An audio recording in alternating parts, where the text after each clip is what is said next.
हरिपुर गांव में एक आलसी हरे राम रहा करता था। वह रोज सुबह उठता, पूजा करता, खाना खाता और सो जाया करता, जिसकी वजह से उसकी पत्नी बहुत परेशान रहा करती थी। भरे दोपहरे में अपनी झोपड़े में सो रहा होता है। हरे राम की पत्नी बोली, अरे रे, अब तो उठ जाइए जी। अरे दैया, आखिर कब तक यूं ही सोते रहेंगे? सुबह से दोपहर हो गई है जी, उठ जाइए। जाकर अपने खेत देख आइए ना, इस बार की भी अपनी फसल अच्छी नहीं हुई है। अरे क्यों तंग करती हो भाग्यवान, ये मेरा सोने का समय है। मेरा राहु बता रहा है कि अभी बाहर जाना मेरे लिए शुभ नहीं होगा। अभी खेत में जाऊंगा तो जरूर कोई अपशगुन होगा। हाँ, तुम एक काम करो भाग्यवान, मेरे लिए भोजन ले आओ। मुझे बहुत भूख लगी है, जाओ जाकर ले आओ भोजन। हरे राम की पत्नी बोली, हे भगवान, कैसा आलसी पति दिया है मुझे, जिसे बस सोना और खाना ही आता है। हरे राम की पत्नी ने कहा, सुनिए जी, थोड़ी देर पहले ही तो भोजन किया था आपने, और अभी फिर से? हे भगवान, दिन भर में कोई और तो काम करते नहीं आप। हाय हाय, यह किस आदमी के साथ संबंध, हाय हाय, यह किस आदमी के साथ बंध गई मैं। दैया रे दैया, अरे मेरी मैया। हरे राम की पत्नी रसोई में जाती है और हरे राम के लिए भोजन परोस कर लेकर आती है। ये देखिए जी, मैं आपके लिए भोजन ले आई हूं, अब तो उठ जाइए ना। हरे राम बोला, अरे वाह वाह, कितनी अच्छी खुशबू है भोजन की। लाओ लाओ भाग्यवान, भोजन दो मुझे। वाह वाह वाह, आज तो तुमने गुड़ का चूरमा भी बनाया है। अरे वाह भाग्यवान, मजा आ गया, बहुत ही स्वादिष्ट भोजन बनाती हो तुम। अरे वाह वाह, तुम्हारा तो कोई जवाब ही नहीं है भाग्यवान, बहुत ही मजेदार। हाँ, हरे राम की पत्नी ने कहा, वो तो सब ठीक है, लेकिन अभी आप बाजार से थोड़ा अनाज ले आइए, घर में अनाज खत्म होने को है। ऐसे में मैं क्या भोजन बनाऊंगी? हरे राम ने कहा, क्या कहा भाग्यवान, अनाज खत्म होने को है? अच्छा अच्छा, ले आऊंगा कल सुबह जाकर, अभी बाहर जाना अपशगुन होगा। अभी तो तुम्हारे हाथ का स्वादिष्ट भोजन खाकर मुझे बहुत थकान हो गई है। अभी मैं भाग्यवान ऐसा करता हूं कि सो जाता हूं। अच्छा, मैं सोता हूं। हरे राम की पत्नी ने कहा, हे भगवान, आपको तो दिन भर सोने के अलावा कुछ नहीं सूझता, जब देखो तब आलस। मैं बहुत तंग आ गई हूं आपसे। अगर ऐसे ही चलता रहा अगर ऐसे ही चलता रहा तो मैं अपने मायके चली जाऊंगी। हाँ, बता देती हूं आपको। हरे राम ने कहा, अच्छा अच्छा ठीक है भाग्यवान, बाद में सोचूंगा इस विषय के बारे में, अभी मुझे नींद आ रही है। हाँ, तुम मुझे सोने दो। इसके बाद हरे राम खर्राटे लेता हुआ सो जाता है। अगली सुबह एक साधु महाराज हरे राम के घर भिक्षा मांगने आते हैं। साधु बोले, अरे कोई है, साधु को भिक्षा दे दो। भिक्षाम देहि, भिक्षाम देहि माते, भिक्षाम देहि। हरे राम की पत्नी बोली, अरे साधु महाराज, क्या चाहिए आपको, बताइए मुझे, मैं अभी लाकर देती हूँ। साधु बोला, बेटी, मैं काशी यात्रा से लौटा हूँ, मुझे बहुत भूख लगी है। अगर खाने को थोड़ा भोजन मिल जाता तो थोड़ी शांति मिलती बेटी। हरे राम की पत्नी ने कहा, अरे हाँ, क्यों नहीं साधु महाराज, आइए आइए, हमारी झोपड़ी में आइए, मैं अभी आपके लिए भोजन लेकर आती हूँ। हरे राम सोता हुआ बोला, अरे क्या हुआ भाग्यवान, क्यों चिल्ला रही हो? अरे मुझे मेरी नींद से जगा दिया तुमने, आखिर किससे बात कर रही हो? हरे राम की पत्नी बोली, अरे दैया रे दैया, उठ गए आप, यह तो चमत्कार ही हो गया। देखिए जी, काशी से साधु महाराज आए हैं हमारे द्वार पर। हरे राम साधु महाराज को देखकर थोड़ा खुश हो जाता है। हरे राम बोला, अरे माफ कीजिए महाराज जी, आइए आइए, आप अंदर आइए। वाह वाह, सुबह सुबह आपके दर्शन पाकर तो मैं धन्य ही हो गया। जिसके बाद साधु हरे राम की झोपड़ी में आकर बैठ जाते हैं। हरे राम बोला, अरे भाग्यवान, जल्दी से महाराज के लिए भोजन लेकर आओ। जाओ जाओ, जल्दी जाओ, जल्दी से लेकर आओ। हरे राम की पत्नी बोली, मैं अभी भोजन लेकर आती हूँ साधु महाराज जी के लिए। बस मैं अभी गई, अभी आई। हरे राम की पत्नी साधु के लिए भोजन से भरी थाली लेकर आती है। हरे राम की पत्नी ने कहा, ये लीजिए महाराज, भोजन कीजिए, कीजिए कीजिए, खाकर बताइए मेरे हाथों का भोजन कैसा लगा आपको। भोजन खाकर साधु बोले, अरे वाह वाह, बहुत ही स्वादिष्ट भोजन था, मेरी तो आत्मा ही तृप्त हो गई। बेटा, सच में तुम्हारी पत्नी के हाथों में तो मां अन्नपूर्णा का स्वाद है। बेटी, बहुत खूब, मैं बहुत खुश हुआ, इसलिए तुम कुछ भी मुझसे एक इच्छा मांग सकती हो। तभी हरिराम यह सुनकर खुश हो जाता है। हरिराम बोला, क्या सच में महाराज आप मेरी एक इच्छा पूरी कर सकते हैं? अगर ये सत्य है महाराज, तो मुझे एक वरदान दीजिए कि मुझे जीवन में कभी कोई कार्य न करना पड़े। महाराज, मैं पूरा जीवन आराम करके ही बिताना चाहता हूं। यह बात सुनकर साधु महाराज थोड़ा हैरान हो जाते हैं। साधु बोले, यह तुम क्या बोल रहे हो बेटा? यह मनुष्य जीवन है। मनुष्य को अपना जीवन व्यतीत करने के लिए अपने दैनिक कार्य तो करने ही पड़ते हैं। तुम्हारी इच्छा सृष्टि के नियम के विरुद्ध है बेटा। हरिराम बोला, महाराज, आपने कहा था कि आप मेरी एक इच्छा पूरी कर सकते हैं, तो मैंने आपको अपनी एक इच्छा बता दी। महाराज, अगर अब आपने मेरी इच्छा पूरी नहीं की तो आपके बोले गए शब्दों का अपमान होगा।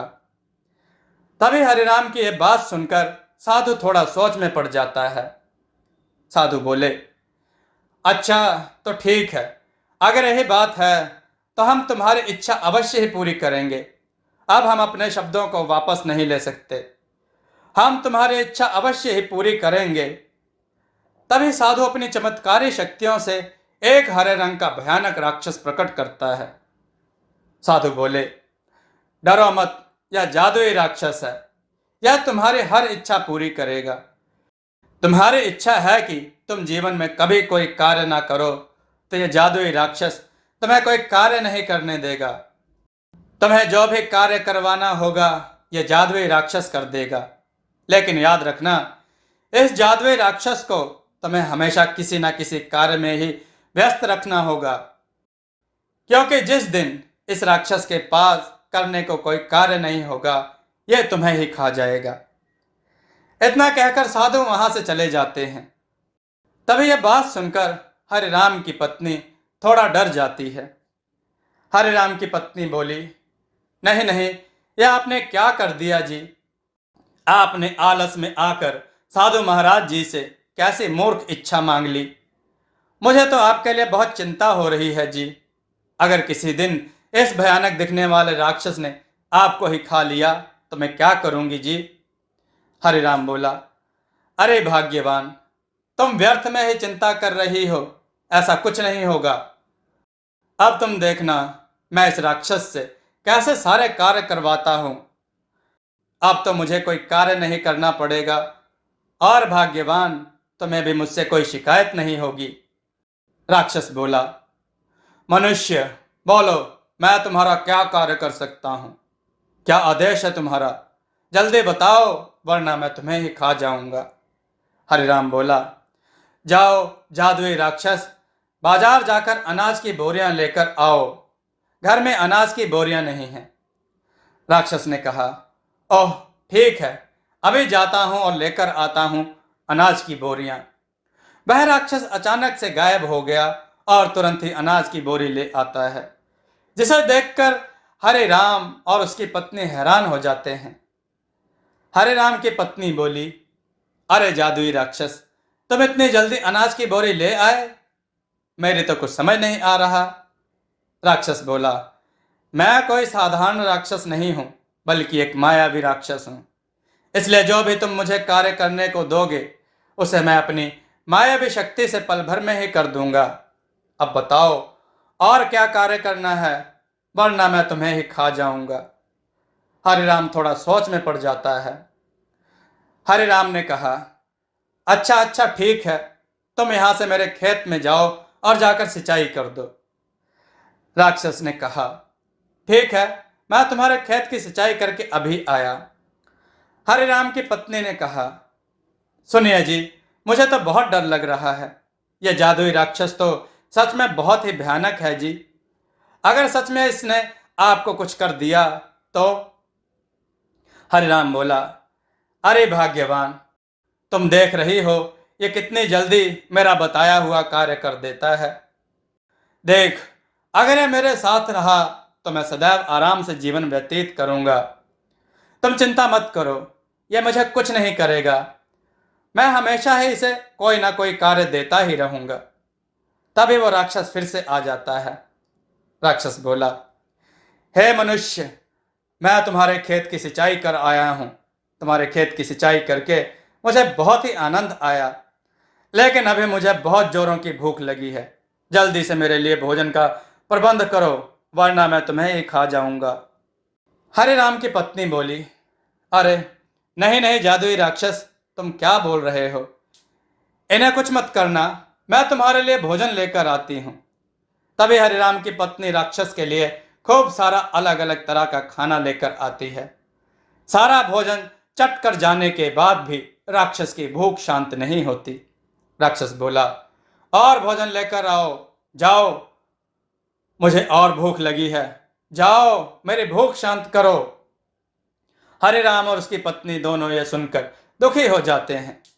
हरिराम बोला, अरे पूरे घर का राशन तो खा गया यह जादुई राक्षस, आखिर अब कैसे शांत होगी इसकी भूख। तभी उसकी पत्नी घर के बाहर लगे एक तुलसी के पेड़ के पास जाती है और बहुत बड़े पतीले में, जिसमें खूब सारा दूध रखा होता है, उसमें उन तुलसी के पत्तों को डाल देती है और उस दूध के पतीले को राक्षस के पास लेकर जाती है। हरिराम की पत्नी ने कहा, ये लो जादुई राक्षस, इस दूध को पी लो। इस दूध से तुम्हारी भूख शांत हो जाएगी। जिसके बाद राक्षस सारा दूध पी जाता है और एक लंबी डकार लेता है। राक्षस डकार मारते हुए बोला, अब आया मजा, अब मेरी भूख शांत हो गई है। वाकई यह दूध बहुत ही स्वादिष्ट था, आनंद आ गया। अच्छा बताओ, अब क्या कार्य करना है तुम्हारा? जल्दी बताओ, वरना मैं तुम्हें खा जाऊंगा। अब हरिराम उसे कोई ना कोई काम बता देता और राक्षस झट से कर देता। लेकिन एक दिन ऐसा आया जब हरिराम के पास उस जादुई राक्षस को बताने के लिए कोई काम नहीं था। ऐसे में हरिराम बहुत ही दुखी हो गया। हरिराम ने कहा, अरे भाग्यवान, यह मैंने क्या आफत अपने गले में डाल ली है। उस राक्षस को मैं जो भी काम देता हूं, राक्षस उसे बहुत ही शीघ्र कर लेता है। आज तो मेरे पास उसे देने के लिए कोई काम भी नहीं बचा। अब ऐसे में तुम ही बताओ मैं क्या करूं? लगता है आज तो मुझे वो राक्षस ही खा जाएगा। भाग्यवान, अब मैं क्या करूंगा? अब तो मैं तुम्हें छोड़कर उस राक्षस के पेट में जाने वाला हूं। हरिराम की पत्नी बोली, दैया रे दैया, आप चुप हो जाइए जी। मैंने आपसे कहा था वो जादुई राक्षस बहुत भयानक है, लेकिन आप चिंता मत कीजिए, मैं उस जादुई राक्षस को आपको कुछ नहीं करने दूंगी। लेकिन आपको भी मुझसे वादा करना होगा, आज के बाद आप अपने सारे काम खुद ही करेंगे। हरिराम ने कहा, अरे हाँ भाग्यवान, मैं वादा करता हूं, आज से अपने सारे कार्य स्वयं ही करूंगा, लेकिन तुम मुझे इस राक्षस का भोजन बनने से बचा लो भाग्यवान। हरिराम की पत्नी बोली, अच्छा अच्छा ठीक है, अब आप देखना मैं उस राक्षस को आज कितना महत्वपूर्ण कार्य देती हूं, जिसे वो जादुई राक्षस कभी पूरा नहीं कर पाएगा। तभी वहां पर राक्षस आ जाता है और हरिराम से कहता है, हे मनुष्य, बताओ बताओ मुझे आज क्या कार्य करना है, जल्दी बताओ, वरना मैं तुम्हें खा जाऊंगा। हरे राम की पत्नी बोली, ओ जादुई राक्षस, आज मैं तुम्हें काम देती हूँ। मेरी झोपड़ी के पीछे एक मोती नाम का मेरा प्यारा कुत्ता रहता है। तुम जाओ, इस मोती की दुम को सीधा कर दो। जब तक उस मोती की दुम सीधी नहीं हो जाती तुम यहां वापस मत आना। राक्षस बोला, अच्छा अच्छा ठीक है, मैं अभी जाता हूं। उस मोती कुत्ते की दुम को सीधे करके अभी आता हूं। राक्षस के जाने के बाद हरे राम ने कहा, अरे भाग्यवान, ये क्या काम दे दिया तुमने उस जादुई राक्षस को। तुम देखना, वह अभी मोती की दुम सीधी करके आता ही होगा। अब तो वह मुझे खा ही जाएगा। हरे राम की पत्नी बोली, दैया रे दैया, आप भी ना बिल्कुल मूर्ख हैं। अरे भला कुत्ते की भी दुम कभी सीधी होती है? वो जादुई राक्षस कुत्ते की दुम को कभी सीधा नहीं कर पाएगा और ना वापस यहां लौट कर आएगा। हरे राम बोला, अरे वाह भाग्यवान, अरे यह तो मैंने सोचा ही नहीं। अरे भाई वाह, मान गया तुम्हें, क्या दिमाग लगाया तुमने भाग्यवान। अब वो राक्षस वर्षों तक कभी मोती की दुम को सीधा नहीं कर पाएगा। अगले ही दिन से हरि राम अपने सारे काम खुद करने लगा, किसी आलस के बिना। और इधर जादुई राक्षस मोती के पीछे उसकी दुम को सीधा करने के लिए कई वर्षों तक यूं ही भागता रहा। ना तो वह कभी मोती की दुम को सीधा कर पाया और ना लौटकर हरि राम के पास आ पाया। दोस्तों, आपको यह कथा कैसी लगी? अपने विचार और सुझाव कमेंट में जरूर दें। हमारी कथाओं को लाइक करें, हमारे चैनल को सब्सक्राइब करना न भूलें। हमारी कथाओं को शेयर जरूर करें, जिससे लोगों को अच्छा ज्ञान प्राप्त हो। जय श्री राम भक्तों।